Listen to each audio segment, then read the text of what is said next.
دا یو څو خبرې ډېرې ضروري دي او چونکې دلته تاسو زنانه را جمع شوي یې نو د زنانو دپاره یو څو خبرې ډېرې اهم دي ځکه د قرآن کې تاسو واورېدل او د قرآن مطالعه چې وکئ نو په قرآن مجید کې الله پاک چې څنګه سړي مخاطب کړي دي نو دا قرنګې ښځې مخاطب کړي دي ځکه د زنانو په دې معاشره کې یو لوی کردار دی د دې معاشرې په جوړولو کې او د ښه ژوند په جوړولو کې د ښځې کردار دا منلی شوی دی ځکه آدم علیه السلام الله پیدا که نو الله دا هم کولی شو چې همداسې د هغه نه د اولاد هم پیدا کړی دی الله داسې ونه کړل بلکې د آدم علیه السلام دپاره یې د هغه بیبي پیدا کړه د هغه جوړه یې پیدا کړه او الله د دغه حکمت دا بیان کړی دی چې لیسکن الیها چې دا سړی سکون او اطمینان حاصل کړي دې ښځې ته ځکه ښځه دا د خاوند دپاره د سکون ذریعه ده چې خاوند هر څومره پریشانه شي بهر چرته پریشانه شي او دی کور ته راشي او بیبي داسې بیبي چې دی ورته وګوري نو چې سکون ورته میلاو شي ورته اطمینان میلاو شي ځکه الله پاک په قرآن کې د ښځې دپاره د خاوند د حقوقو بیان ډېر کړی دی الرجال قوامون علی النساء سړي چې دي دا به منتظمي دا به مشري په زنانو باندې یعنې واک اختیار به د ښځې سني واک اختیار چې دی دا به د سړي سره دا واک اختیار الله سړي له ورکړی او د هغې وجه الله پاک په قرآن کې بیان کړی دی او دغه آیات کې الله فرمایي خرج چې دی خرج دا به سړی کوي دا به ښځه نه کوي تاسو د سوره نساء په لومبني آیتونو کې دا ویلي ولا تؤتوا السفهاء اموالکم التي جعل الله لكم قیاما تاسو بېوقوفو ته بېعقلو ته تاسو د خپل مال واک اختیار مه ورکوئ ځکه زنانه سره د مال د لګولو طریقه نشته مال او خرج چې دی دا به سړی کوي زنانه د خاوند د مال نه د هغه د اجازت نه بغیر د یو روپۍ خرج نشي کولی د یو روپۍ خرج که دا کوي نو دا د خاوند نافرمانه ده د هرې روپۍ تپوس به د خاوند نه کوي نو هلې به یې خرج کوي که دا زنانه یو ځای ته ځي نو د خاوند نه به تپوس کوي نو هلې به ځي حدیثو کې د دې خبرې ډېر زیات تاکید راغلی او حدیث کې راغلي کومه زنانه چې د کوره بار ووتله بازار ته یا بل ځای ته نو په دې زنانه باندې د هغې پورې لعنت ورېږي نبي کریم صلی الله فرمایي څو پورې چې دا واپس خپل کور ته را رسېدلی وي ځکه د زنانو دپاره ټولو نه اهم څیز چې دی او ډېر فرض هغه د زنانه پرده ده د زنانه حیا ده د زنانه ستر دی دا سوره نور تاسو واورېده سوره احزاب تاسو واورېده سوره طلاق تاسو واورېده سوره تحریم تاسو واورېده په دې صورتونو کې الله زنانو ته مکمل د پردې باره کې بیان کړی دی او د حیا باره کې بیان کړی او زنانه به پرده د چا نه کوي د پردو نه که د خپلو نه نو الله قرآن کې دا فرمایلی زنانه به پرده د خپلو نه کوي د خپلو نه خپل یې څوک دي کوم چې موږ او تاسو عام معاشره کې دا خبره کوو چې دا مې د تره زوی دی او دا مې د ترور زوی دی او دا مې د ماما زوی دی یا د خاوند د تره زوی یا د ښځې د تره زوی یا د ترور او د ماما زوی یا موږ خو بس یو خلک یو نو اکثر ښځې داسې وایي ولی د یو کلي او د یو خلک یو موږ اوس دې کې به موږ څه ستر او پرده وو نو په دې ځان پوه کوئ په دې ځان پوه کوئ چې د قیامت په ورځ باندې د ښځو سره به د ټولو نه سخت حساب چې کېږي هغه به د پردې باره کې کېږي هغه به د دوی د ستر باره کې کېږي زه اوس هغه آیتونه ټیم نشته چې زه ټول تاسو ته ووایم چې کوم د ستر او د پردې باره کې خو دا دی چې زنانه دا به پرده کوي او الله قرآن کې دا فرمایلي وقرن فی بیوتکن ای زنانو تاسو په خپلو کوټو کې خپلو کورونو کې دننه اوسېږئ ولا تبرجن تبرج الجاهلیت الاولی او تاسو د جاهلیت غونته بهر مه راوځئ چې په لارو کې او په کوڅو کې او په پټي کې او په بازار کې او نن سبا الله پاک دې موږ او تاسو معاف کړي د مغرب او د انګریزانو چې کم کوشش وو په هغې کې بلکل هغوی کامیاب شوي دي ځکه هغوی دې خبره کې د هغوی زور و چې مسلمانه زنانه دا بازارونو ته راوباسئ، دا لارو ته راوباسئ، نو الې بیا تاسو په دې مسلمانانو غالب کېدی شئ. دې مسلمانې زنانه ته هغه لوپټور په سر کوي چې په هغې کې د دوی ټول بدن او ویښته ښکاري. دې مسلمانې زنانه ته هغه کپړې ور واچوئ چې هغې کې ټول بدن ښکاري او په هغې کې دوی کامیاب دي. دا انګریزان په دې خبره کې کامیاب شوي دي. ځکه نن سبا د ټولو نه لویه خبره بې پردګي او بې حیایي، فحاشي او عریاني ده. د موبایل په استعمال باندې هم او همداسې هم حدیث کې راغلی دی. دا حدیث لږ غور سره واورئ. نبی کریم صلی الله علیه وسلم فرمایي رب کاسیات فی الدنیا عاریات فی الاخره. ډېرې زنانه به داسې چې هغه وایي ګنې زه په دنیا کې په جامو کې پټ یم او دا به د قیامت په ورځ باندې بربنډئ. یعنې هغه جامې نی یا بهر چې وځي برقې نشته دی، هم د ضرورت دپاره. دا څرنګې حدیث کې راغلي صنفان من اهل النار. نبی کریم صلی الله علیه وسلم فرمایي 2 قسمه خلک دي چې دا دوزخیان دي. لم اراهما، نبی کریم صلی الله علیه وسلم فرمایي ما لا لیدلي نه دي، وروستو به راځي. یو هغه خلک دي چې هغوی سره لاسو کې ډانګونه ورسره یو خلک پې وایي. او دویم قسم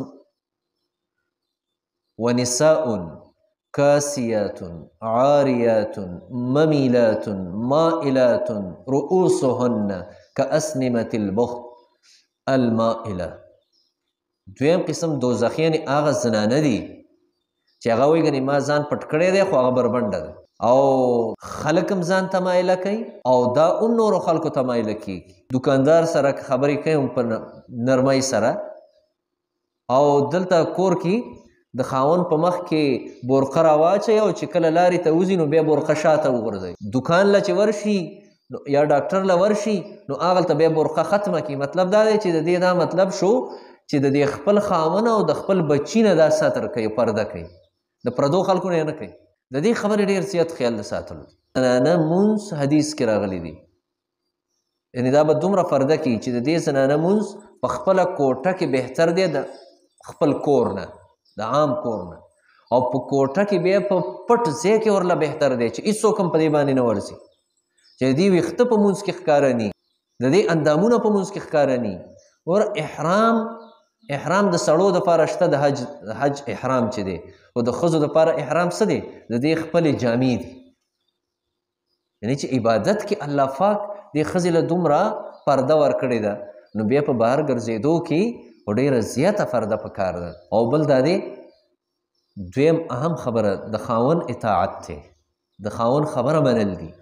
ځکه حدیث کې راغلی دی که سجده د الله نه سوا بل چاته جایز وي نو ما به دې ښځو ته ویلي وي چې خپلو خاوندانو ته سجدې وکړئ. یو زنانه ته نبي کریم صلی الله علیه وسلم فرمیل چې ستا خاوند چې دی دا یا ستا دپاره دوزخ دی او یا ستا دپاره جنت دی. اوس خوښ که چې ته خپل خاوند د خپل ځان دپاره جنت جوړوي که دوزخ ورله جوړوي. او حدیث کې راغلی دی، دا حدیث هم ډېر غور سره واورئ. نن زنانه هغه وایي بس نفلونه او روجې هم نفلي ډېرې نیسي او ذکرونه او خلکو له د ځان نه هغه وظیفې هم ورکړي چې 80,000 ځلې داسې وایه او دا وایه او دا وایه. دغه کوي خو بل طرف ته د پردې او د خپل خاوند د حقوقو خیال نه ساتي. د دې ښځې دغه عبادات الله ته نه دي قبول، دا ورته نه دي قبول. ځکه یو زنانه نفلي روجې د خاوند د اجازت نه بغیر نشي نیولی، چې خاوند یې ورته اجازت نی ورکړی. حج او عمرې ته دا د خاوند د اجازت نه بغیر نشي تللی، د غیر محرم سره نشي تللی. نو دا چې دا پردي مړي له روانه ده د دې به کوم حالي؟ ځکه پردي مړي ته کتل داسې دي لکه ژوندي ته چې ګورئ، داسې حرام دي. نن سبا مړی ژوندی ټول د ښځو دی، سړي کور ناستي مړی ژوندی نه کوي، مړی ژوندی ټول ښځو ته حواله شوی دی.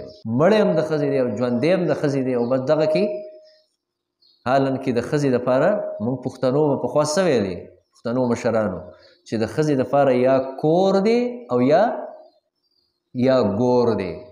یعنې کور کې به ناستی تر دې چې مرګ وله راشي او قبر ته لاړه شي.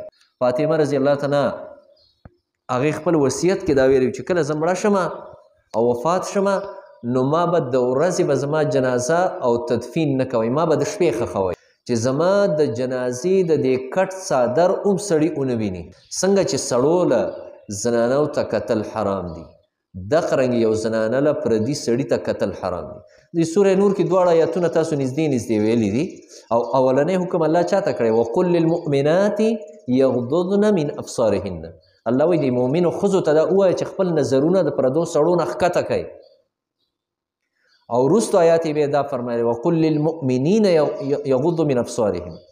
مؤمنانو سړو ته دا ووایه چې دوی د خپل نظرونه دا ښکته وساتي. ځکه حدیث کې راغلی دی چا چې د خپل نظر حفاظت وکړه، غیر محرم ته پې ونه کتل، دله به الله پاک په زړه کې داسې ایمان نصیب کي چې د هغه حلاوت او خوند به دا په زړه کې محسوسوي. داسې عبادت به له الله ورکړي، داسې عمل چې د هغې حلاوت او خوند به دی په زړه کې محسوسوي. نن زمونږ په عبادتونو او منځونو کې دا خوند ولې نشته دی، مزه ولې نه راکوي؟ د هغې وجه دا ده چې زمونږ نظرونه کنټرول کې نه دي، زمونږ د خاوند اطاعت نشته دی. یو ځل یو عالم ته یو زنانه راله، یو عرب عالم ته، نو هغه زنانه ورته ویل، هغې ورته سوال ورته په کاغذ باندې لیکلی و چې شیخ زه د واده نه مخکې ډېر د مونځ او د اودس او د روجو د دې ډېره زیاته پابنده ومه او ډېره مزه به یې راکوله. اوس چې کله مې واده کړی دی نو د دغه څیزونو هغه پابندي او دغه عباداتو کې خوند ماله نه راځي. هغه شیخ ته تپوس وکړه عالم چې واده دې کړی دی، خاوند دې شته؟ دې ښځې ورته ویل چې زه تا نه دا د څه تپوس کوم او ته ما نه دا د څه تپوس کوې، زه ته دا وایم چې عبادتونو کې مې خوند نشته او ته رانه دا تپوس کوې چې خاوند دې شته که نشته. ورته ویل دا واوره چې نبي کریم صلی الله علیه وسلم فرمایلی دي کومه زنانه چې د خاوند طاعت او تابعداري نه کوي، الله رب العالمین به د دې ښځې د عباداتو نه هغه خوند ختم کړي، بس مزه به ترېنه ختمه کړي. ځکه حدیث کې راغلی دی چې المرأة اذا صلت خمسها، زنانه چې کله 5 وخته مونځ کوي فرض، وصامت شهرها او د دې فرض میاشتې روجې نیسي، واطاعت زوجها او د خپل خاوند تابعداري کوي، نو دا ښځه د جنت کومه دروازه چې د دې خوښوي په هغې د جنت ته ننوځي. یعنې د نفلونو د دې خبرو نه بهتر دا ده چې دا د دې خبرو خیال وساتي. او بیا دا ده چې یو زنانه دپاره دا ضروري ده چې دا د خپل مور او پلار هم قدر کوي او عزت یې کوي، او دا د خاوند د مور او پلار هم احترام او قدر وکړي، د هغوی خدمت وکړي. او چې څومره چا د دې مشرانو د مور او پلار د خواښې او د سخر خدمت وکړه، نو هغه وخت به راشي چې بیا به د ده انګور، بیا به د ده بچې هغه به بیا د ده خدمت کوي. او که داسې ونه کړل نو بیا به هم د ده انګور به دغه خواښې ته بلکل ګوري قدرم نه، او د هغې خدمت به نه کوي، او هغې ته به تکلیف او دا به له خوال هم نه راځي.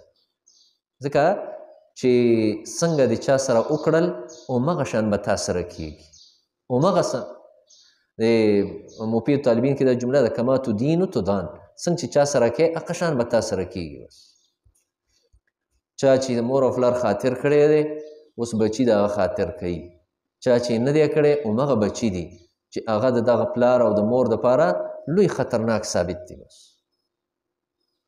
ځکه د دې خبرو پابندي پکار ده. او بعضې هغه رسمونه او رواجونه چې هغه زموږ په ژوند کې راننوتي دي او موږ بلکل هغې ته عبادت ویلی، په دې ودونو کې په دې ځان پوه کوي. واده په شریعت کې آسان عمل دی، د صحابو په دور کې د ټولو نه آسان کار څه واده، ځکه بې ضرورته هغوی په واده کې خرچې نه کولې. دا اسراف دی چې په لسګونو باندې جوړې، دا اسراف دی چې د 1,000 د 2,000 په جوړه باندې کار کیږي او دا د 10 او د 20,000 جوړې اخلي. دا اسراف دی، دا بذر دی، او د اسراف والا سره د الله مدد نشته، د بذر والا او د فضول خرچه خلکو سره د الله مدد نشته. ان المبذرین کانوا اخوان الشیاطین، د بزر او فضل خرچ خلک دا د شیطان رونه دي. او بیا دا دی چې په ودونو کې دا ډنګ ټکور او دا ډول او سرنا او دا او هغه او دا ډیګونه یې لګولي، دا کلم کله د اسلام خلاف ده. په دغه واده کې الله چرم خیر بیا نه اچوي. نو ځکه د دې خبرو نه ځان ساتل پکار دي. پردو مړو له تلل نه دي پکار. څوک هم چا نه خفه کېږي، دا رواج د ختمولو دی. پردي مړي له ورتلل دا رواج د ختمولو دی. نو ځکه د دې خبرو پابندي چې ده دا ضروري ده او دا انتهایی ضروري ده. بیا به زموږ او ستاسو ژوند دا ښه شي. او ورځ په ورځ زموږ او ستاسو ژوند کې نوي نوي بدعات راځي. د زنانو د اعتکاف باره کې د علماو اختلاف دی چې دا زنانه اعتکاف کولی شي کور کې او که نه شي. دا یو اختلافي مسله ده ځان له، ځکه اعتکاف په جومات کې او زموږ او ستاسو کورونو کې جوماتونه نشته دی. بل دا دی چې بعضې بدعات داسې شروع دي چې یو ځای ته زنانه راغونډېږي او صلات تسبیح کوي او دا او هغه او یو ځای ته راغونډېدل. دا اسلام کې نشته. نه دا نبي کریم سلم کړي دي، نه دا چېرته یو صحابي او یو صحابیې زنانه کړي دي، نه تابعینو کړي دي. دې باندې جمعه کې ما دا خبره وکړله. نو دا دی دا نوي نوي بدعات او نوي نوي خبرې زموږ او ستاسو په دې دین کې یعنې دا را روانې دي. او بیا به دا وخت راشي چې خلک به دې ته بیا عبادت وایي.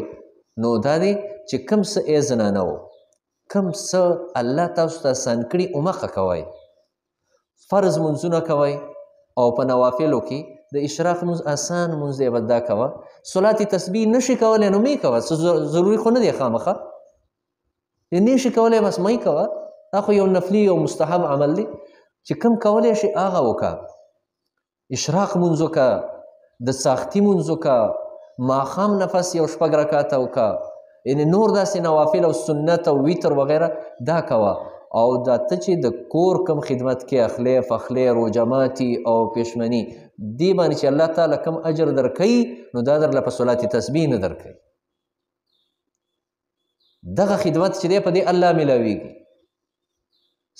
دغه ستا دپاره ډېره ده چې دا ته د روژهدارو خدمت کوي.